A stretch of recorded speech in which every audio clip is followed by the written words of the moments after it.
This week in case studies, a company reduces their spending, adds 500 new clients, and saves over $850,000 per year. Now, all of this was done by just looking at their marketing data, and today, I'm going to tell you how it happened.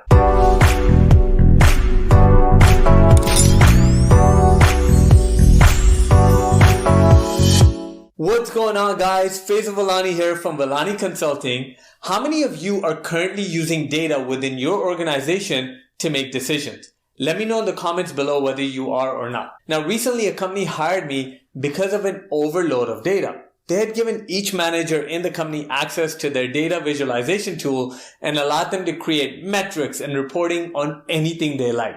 Now, I know what you're thinking, right? What can go wrong? This sounds great in theory, but this was their end result. A dashboard with multiple charts and graphs with no meaning or direction behind it.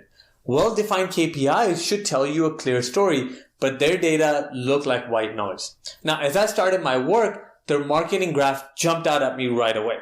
The first thing that I noticed was that they were only tracking the year and the funds that they spent that year, and that's it. Not the different channels where they were spending these money. Now, you can clearly see that they spend $1.3 million on marketing each year, and every year they would generate around 4,000 new clients. That's a client acquisition cost of $317 per client. Now, this practice had been running for the last 5 years. They would look at their marketing KPIs, $1.3 million spent, and compare it to their new client acquisition graph, around 4,100 new clients, and then run the same process each year. Since this is all they were tracking, my team and I started to collect receipts for the past 5 years and created our own graph of their marketing channels and what percentage of the funds were being allocated to all of them. Here's what we found.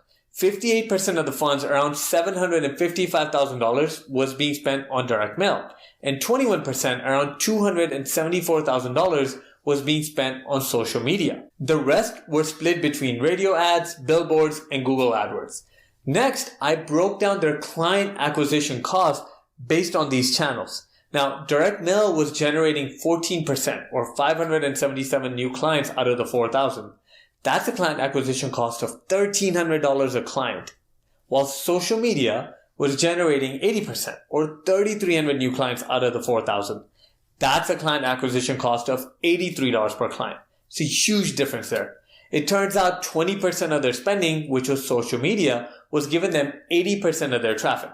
Now, the company started social media marketing around 3 years ago as part of a suggestion, but never really looked at the numbers that it was producing. They really didn't have the bandwidth to handle more than 4,000 to 4,100 new clients a year, and for this reason, they really never bothered to modify their marketing strategy. Now, I see this quite often with the companies that I work with. They have a hard time defining their key performance indicators, and if they do define them, they stop too early and don't do a deeper dive like we did here. In either scenario, the burden to your bottom line can be massive. The next year, they only spent $450,000 on social media ads and nothing else. This resulted in 4,500 new client signups for that year. That's a client acquisition cost of $100 per client. They were able to acquire more clients and save $850,000 in that process. They used part of those funds to acquire more talent to handle the increase in the customer volume. The key lessons here are, number one, clearly define what you're trying to measure. Remember, simplicity is key. You want your dashboards to give you the information you need at a glance. Now, number two, once you've defined it, don't stop there. See if you can break it down even deeper. In our example, we saw that their true client acquisition cost was $317 per client on the surface level.